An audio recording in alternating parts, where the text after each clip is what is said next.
नमस्कार दोस्तों, मैं अजीत आप सभी का स्वागत करता हूं आज की एक नई वीडियो में। ये वीडियो महत्वपूर्ण है क्योंकि इस वीडियो में हम मैथ के 10 इंपॉर्टेंट क्वेश्चंस के ऊपर डिस्कशन करने वाले हैं जो कि आगामी हर परीक्षा के लिए बहुत ही महत्वपूर्ण है। सो वीडियो को पूरा लास्ट तक देखिएगा और चैनल पे अगर नए हैं तो चैनल को सब्सक्राइब कर लीजिए। तो चलिए वीडियो को शुरू करते हैं। तो जितने भी क्वेश्चन आप देख रहे हैं ये सारे क्वेश्चन जो हैं रेलवे के आरपीएफ कांस्टेबल के एग्जाम में आए हुए क्वेश्चंस हैं। अभी तक हमने बहुत सारे जो पेपर्स हैं उनको सॉल्व करवाया है।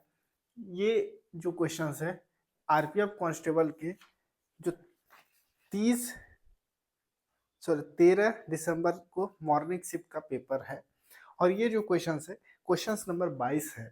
आप अपने उस क्वेश्चन पेपर को देखेंगे तो 22 नंबर क्वेश्चंस में ये एज इट इज क्वेश्चन देखने को मिल रहा होगा।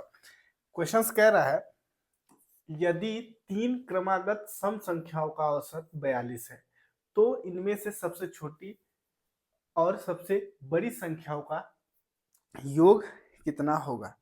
तो अगर हम इस क्वेश्चंस की बात करें अगर तो सबसे पहले औसत जो दिया गया है वो 42 है और औसत का जो फॉर्मूला होता है औसत इक्वल टू औसत बराबर आंकड़ों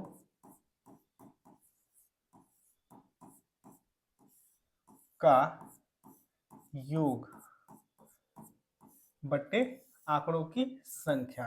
अब अगर हम बात करें औसत हमको दिया है, अब इन तीनों में से हमारे पास दो ही चीज होता है, या तो औसत दिया रहेगा और संख्याएं दी रहेंगी तो उसका हमको योग निकाल लेंगे, या योग दिया रहेगा और संख्याएं रहेंगी तो औसत निकाल लेंगे। यही कंडीशन बनता है। तो अब यहाँ पे हमारे पास है 42, एवरेज जो है 42 है, 42 है। संख्याएं हमको है पता 3, क्योंकि यहाँ पे क्वेश्चन पे कह रहा है 3 क्रमागत सम संख्याओं का योग, आंकड़ों का योग x मान लेते हैं।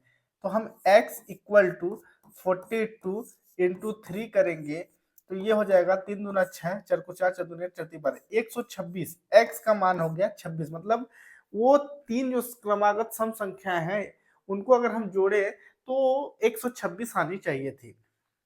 सॉरी तो 126 उनका जो सम है।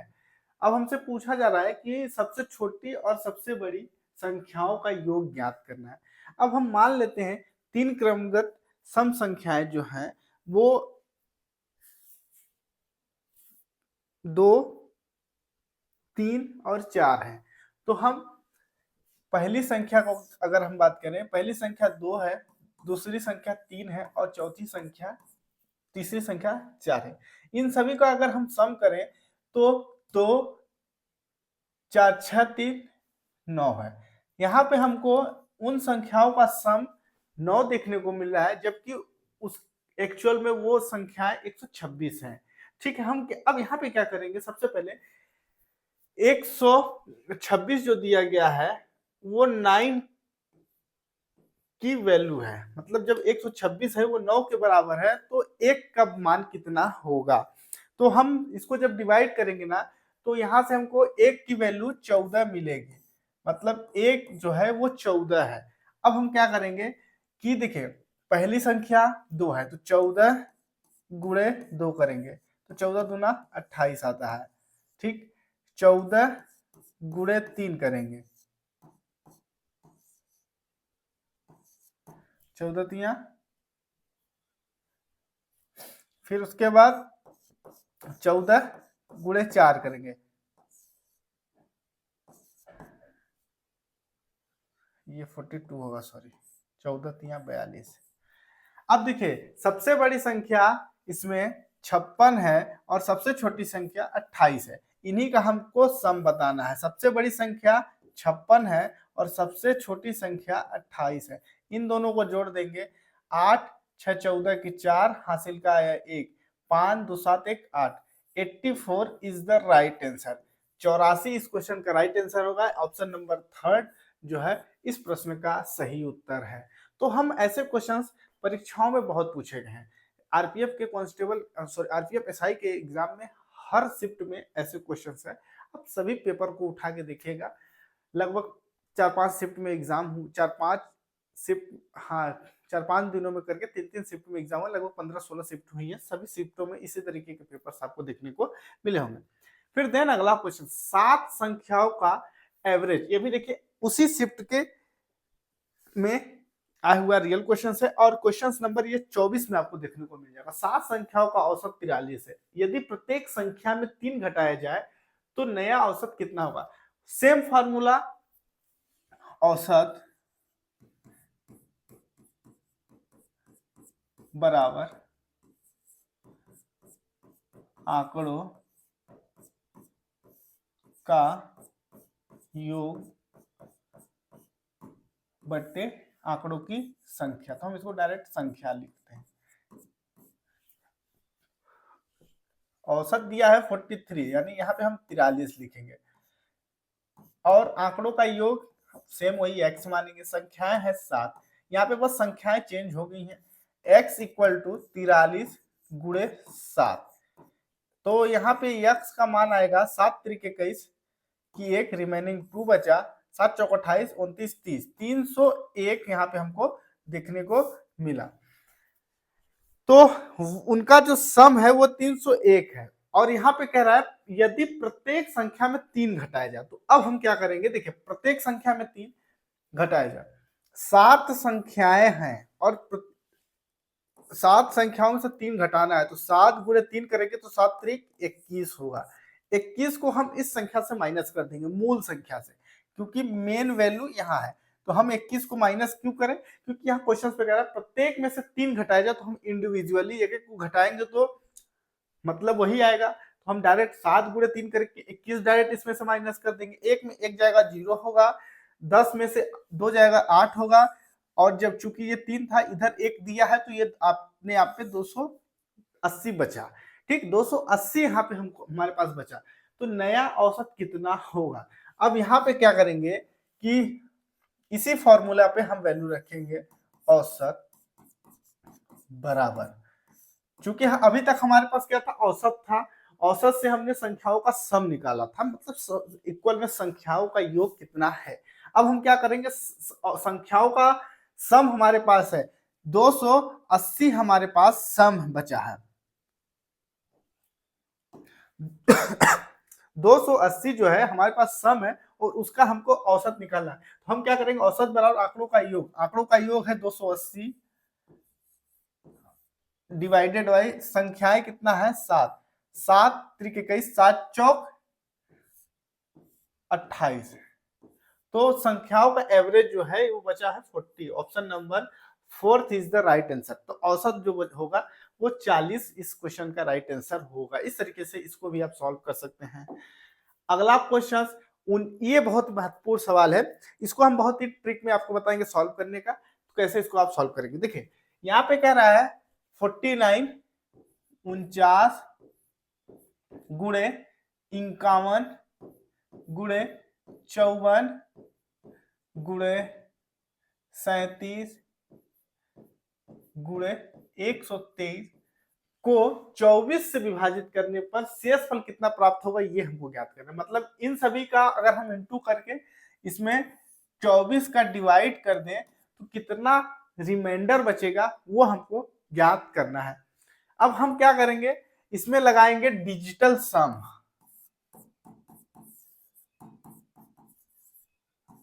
डिजिटल सम लगाकर इस क्वेश्चन को सॉल्व करेंगे। कैसे करेंगे, देखिए डिजिटल सम का कॉन्सेप्ट होता है जो संख्याएं दी गई हैं उनको आपस में जोड़ना है और जहां पे भी 9 आएगा 9 को हम 0 मान लेंगे।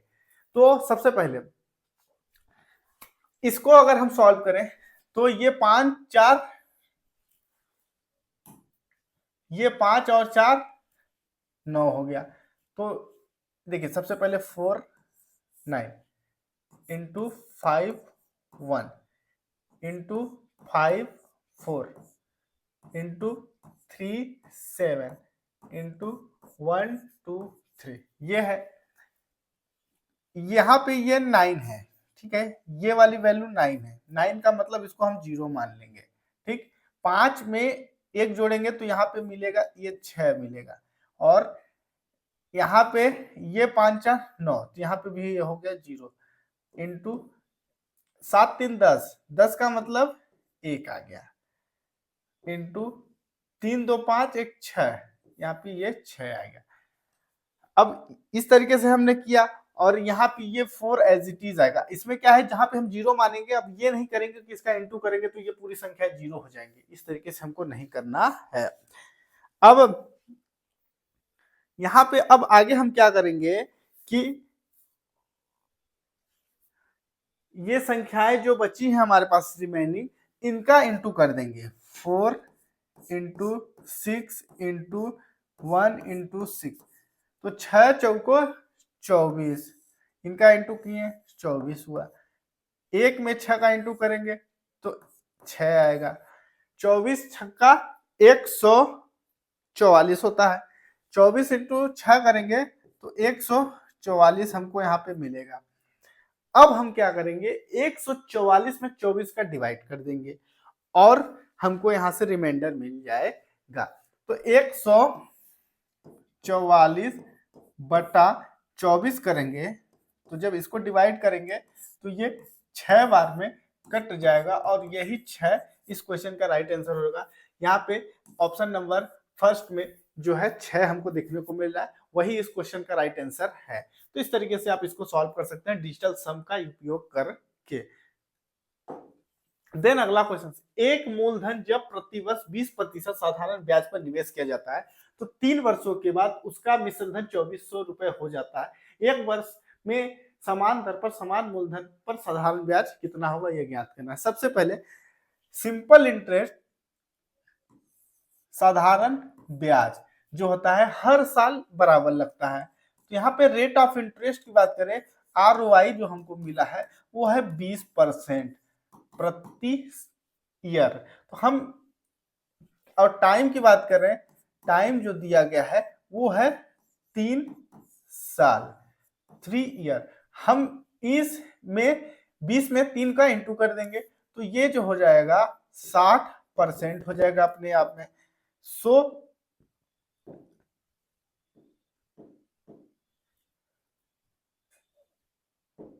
जो हमारा ब्याज है वो अपने आप में 60% है। मूलधन यानी जो प्रिंसिपल होता है वो अपने आप में हमेशा 100% होता है। कुछ भी उसमें प्रॉफिट होता है तो जुड़ता है, कुछ भी लॉस होता है तो इस प्रिंसिपल से ही घटता है। चूंकि 60 इसमें ऐड ऑन होगा तो ये जुड़ जाएगा 60, तो ये प्रिंसिपल अपने आप में प्रिंसिपल प्लस प्रॉफिट 160 हो जाएगा। अब 160 की वैल्यू हमको मिल रही है मिश्र धन जो है, यानी ए जो है ए बराबर हमको 2400 दिया गया है।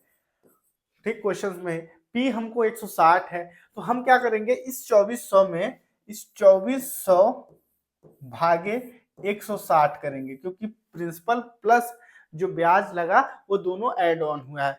और इसमें हम कर देंगे गुणे 100, क्योंकि 2400 जो है 160 की वैल्यू है, 160% के बराबर है, उसका 100% हम निकालेंगे तो 160 का मतलब ये 15 बार में पूरे तरीके से कट जाएगा। तो 15 गुणे अगर हम 100 कर दें तो ये अपने आप में 1500 हो जाएगा। मतलब हमारा मूलधन जो है वो 1500 था, जो कि 3 साल में साधारण ब्याज पर अपने आप में 2400 हो गया है। तो ठीक, अब हम क्या करेंगे, इस 1500 का हम 20% निकाल लेंगे। तो 1500 का 20% अगर हम निकालें तो 15 दूना 30, 30 का मतलब 300। फर्स्ट ऑप्शन नंबर इस क्वेश्चन का राइट आंसर हो जाएगा, क्योंकि 15 दूना 30, एक जीरो इसमें ऑलरेडी बचा हुआ है, वो जुड़ के 300 आ जाएगा, जो कि option number first is the right answer.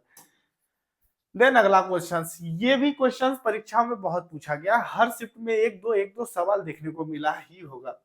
वर्ष के प्रथम 3 महीनों में मानव की प्रति माह औसत इनकम 41,944 थी। अप्रैल में उसकी आय प्रथम 3 महीनों की औसत आय से 50% अधिक थी। यदि पूरे वर्ष के लिए उसकी प्रति माह औसत आय 63,849 है तो मई से दिसंबर तक मानव की प्रति माह आय कितनी थी। सबसे पहले इस क्वेश्चन की बात करें, देखिए एक कैलेंडर ईयर में, एक साल में 12 माह होते हैं। ठीक, 12 माह होते हैं। 3 महीने की बात करें तो जनवरी प्लस फरवरी प्लस मार्च, 3 माह की जो एवरेज वैल्यू दी गई है, एवरेज वैल्यू है 41,944। ठीक है, इस एवरेज से वही सेम फॉर्मूला औसत बराबर आंकड़ों का योग बटे आंकड़ों की संख्या, या औसत बराबर कुल संख्या औसत बराबर सभी संख्याओं का योग बटा संख्याएं हम कर सकते हैं। तो एवरेज को हम एवरेज दिया गया है 3 महीने का 41,944, तो हम क्या करेंगे, इस 41,944 में गुणा कर देंगे 3 का, तो हमको 3 महीने में उसकी एक्चुअल सैलरी का वैल्यू पता चल जाएगा कि कितना है। तो यहाँ पे हम क्या करेंगे, 3 का जब गुणा करेंगे तो 1,25,832, 1,25,832 यहाँ पे हमको देखने को मिल रहा है, जो कि एक्चुअल में 3 महीने की उसकी इनकम था। अब यहाँ पे कह रहा है कि अप्रैल, जनवरी, फरवरी, मार्च में जो भी सैलरी थी या जो भी एवरेज था उसका 50% इंक्रीज हुआ है अप्रैल में। तो हम अप्रैल की बात करें, अप्रैल में जो उसका होगा वैल्यू वो 1,25,832 गुणे 50 भागे 100, 50 से कम 50 दूना 100, और जब इसको काटेंगे तो 2 छक्का 12, 2 छक्का 12, 2 दूना 4, 2 नवा 18, 2 एकम 2, 2 छक्का 12, 62,916 रुपए। ये क्या होगा, 62,916 रुपए इस एवरेज में जो इस सम में ऐड होगा। तो ये जो है 1,25,832 में हम जोड़ेंगे 62,916 को, तो 6 2 8, 3 1 4, 8 दूना 16, 1 17 के साथ हासिल का आया 1, तो ये 3 हो गया, 3 5 8, 6 2 8 और 1,88,748 इसमें हमको देखने को मिल रहा है। जो वैल्यू है ये अप्रैल की इनकम है, अप्रैल में उसकी जो आय थी 1,88,748 रुपए थी। अब आगे हम इसको आगे जब बढ़ेंगे तो आगे कह रहा है कि 63,849, 63,849 जो है ये 12 महीने का एवरेज था, तो इसमें हम करेंगे 12 का गुणा। 63,849 में जब हम 12 का गुणा करेंगे तो हमको मिलेगा 7,66,188, 7,66,188, 7,66,188 रुपए, ये जो है पूरे साल की इनकम है। अब हम इसमें क्या करेंगे कि पहले जनवरी से फरवरी और मार्च 3 महीने का हमने पूरा सम निकाला था, जो है 1,25,832, इस वैल्यू से माइनस करेंगे कितना, 1,25,832। ठीक है, 8 में से 2 जाएगा तो 6 बचेगा, 8 में से 3 जाएगा तो 5 बचेगा, 1 मतलब ये इधर से रिमेनिंग लेगा क्योंकि नीचे वाली संख्या बड़ी है, तो 11 में से 8 जाएगा तो 3 बचेगा, ये हो जाएगा 5, 5 में से 5 जाएगा तो 0 बचेगा, 6 में से 4 जाएगा 2 जाएगा तो 4 बचेगा, सॉरी, और 7 में से 1 जाएगा तो 6 बचेगा। 6,40,356 रुपए हमको यहाँ पर वैल्यू देखने को मिला। अब हम यहाँ पे क्या करेंगे कि जो हमने अप्रैल में इनकम निकाला था इसका एवरेज करेंगे। एवरेज किसे करेंगे, ये जो अप्रैल की इनकम है 1,88,748, इसमें हम करेंगे 3 से डिवाइड। 3 से जब डिवाइड करेंगे तो जब 3 से डिवाइड करेंगे 3 छंग 18, तो यहां से हमको 3 महीने का एवरेज मिल जाएगा, जो कि हो जाएगा 62,916, 62,916, 62,916 ये मिला हमको यहाँ पे एवरेज। इस वाले वैल्यू को हम यहाँ से माइनस कर देंगे, 62,916, तो 6 में 6 जाएगा 0 हो जाएगा, 5 में से 1 जाएगा 4 बचेगा, तो ये 3 है, 3 और नीचे बड़ी संख्या है तो 13 हो जाएगा, 9 4 13 होता है, तो यहाँ पे 4 बचेगा, ये अपने आप में अब चूंकि 0 था, एक इसको दिया तो ये अपने आप में 9 हो जाएगा, 9 में से 2 जाएगा तो 7 बचेगा, 4 इधर से 1 लेगा तो 13, 6 दूना 12, 1 13, मतलब यहाँ पे 7 हो जाएगा, और 6 चूंकि आगे अपना रिमेनिंग दिया है तो 5 बचेगा। 5,77,440 हुआ। अब इस 5,77,440 अभी तक जितना हमने सॉल्व किया, यहां से हमको 4 मंथ, 12 में से 4 मंथ का हमने वैल्यू को पूरा माइनस कर दिया, तो हमारे पास बचा 8। अभी इस 8 का इसमें डिवाइड कर देंगे। जब हम चूंकि औसत निकाल रहे हैं तो 5,77,440 भागे 8 अगर हम कर देंगे तो हमको औसत मिलेगा 72,180। ऑप्शन नंबर फर्स्ट इस क्वेश्चन का राइट आंसर हो जाएगा। जब इसको हम काटेंगे तो 72,180 इस क्वेश्चन का राइट आंसर हो जाएगा, जो कि ऑप्शन नंबर फर्स्ट में अवेलेबल है। सो इस तरीके से इस क्वेश्चन या ऐसे क्वेश्चंस को आप सॉल्व कर सकते हैं। थोड़ा सा सॉल्व करना इसमें थोड़ा लंबा लॉन्ग है, बाकी इस तरीके से आप इजी तरीके से भी कर सकते हैं। देन अगला क्वेश्चन, एक दुकानदार किसी वस्तु को उसके अंकित मूल्य पर 90% और 75% की दो क्रमिक छूट देकर 855 रुपए 40 पैसे में बेचता है। यदि उसके द्वारा कोई छूट नहीं दी होती तो वह 40% का लाभ अर्जित करता। वस्तु का क्रय मूल्य कितना होगा, ये हमें ज्ञात करना है। सो हम यहाँ पे क्या करेंगे कि अंकित मूल्य है, जो हमारा अंकित मूल्य माना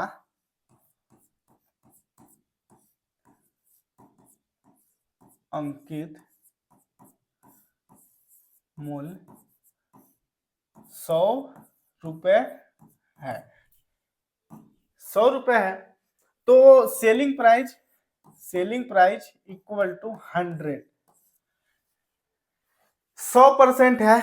हमेशा जब भी देखिए 100 जो है चाहे 1 रुपए हो, जो हमारा अंकित मूल्य वो हमेशा 100% के इक्वल होता है।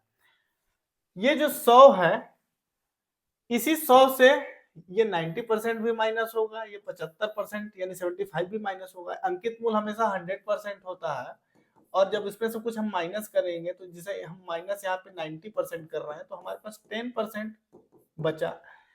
तो हम 100 का 10 डिवाइडेड बाई 100 फिर इंटू 75, यानी 100 में से हम 75 को माइनस करेंगे तो यहाँ पे हमारे पास 25 बचेगा। 25 बचेगा तो 25 को ऊपर रखेंगे, नीचे हम रखेंगे 100। अब इसको करेंगे सॉल्व। तो देखें 10 या इसको ये 100 से 100 कटा, 25 से कम 25, 25 चौको 100, यहाँ से 10/4 बचा, 4 दूना 8, 4 पंचे 20, मतलब जो सेलिंग प्राइस है एसपी बराबर 2.5 हमको मिला। परसेंटेज के बिहाफ पे सेलिंग प्राइस 2.5 मिला, जबकि इस 2.5 की वैल्यू रुपए में 855.4 रुपए, सॉरी 855.4 हाँ रुपए दिया गया है। हम क्या करेंगे यहाँ पे 855.4 का भाग देंगे 2.5, गुणे करेंगे हम 100, यहां से हमको क्या मिल जाएगा, एक्चुअल में प्रोडक्ट का एक्चुअल कॉस्ट मिलेगा, जिसमें जो यहाँ पे कह रहा है ये 40% के साथ हम इसका फिर क्या करेंगे, जैसे देखिए 855.4 डिवाइडेड बाई 2.5 इंटू 100 अगर आप करते हैं ना तो यहां से हमको मिल जाएगा 34,216। जब इसको आप इन सभी को काटेंगे तो 34,216 ये जो हमको मिला, ये इसमें हमारा ये 40% इंक्लूड है, ये हमारा विथ प्रॉफिट है। 34,216 जो है ये अपने आप में 140% है, क्योंकि 40% का लाभ हुआ, मूलधन में ये प्रॉफिट जुड़ेगा 40%, तो 140 हो जाएगा, इंटू हम 100 करेंगे। तो अब इसको जब हम यहाँ से सॉल्व करेंगे ना तो 34,216 भाग 140 तो 244.4, इसको जब काटेंगे तो 244 24 मिलेगा। जब हम इसका इंटू करेंगे तो 24,440, यानी option number third is the right answer. इस तरीके से आप ऐसे क्वेश्चंस को सॉल्व कर सकते हैं। क्वेश्चन नंबर 7 आपके सामने है। एक गांव की जनसंख्या 1,30,000 थी। पहले वर्ष इसमें 15% की वृद्धि हुई, दूसरे वर्ष 20% की वृद्धि हुई, तो 2 वर्षों के बाद इसकी जनसंख्या कितनी होगी ये ज्ञात करना है। ठीक है, 1, 3 और 4 को 0, 1,30,000। पहले 15% की वृद्धि हुई, 0।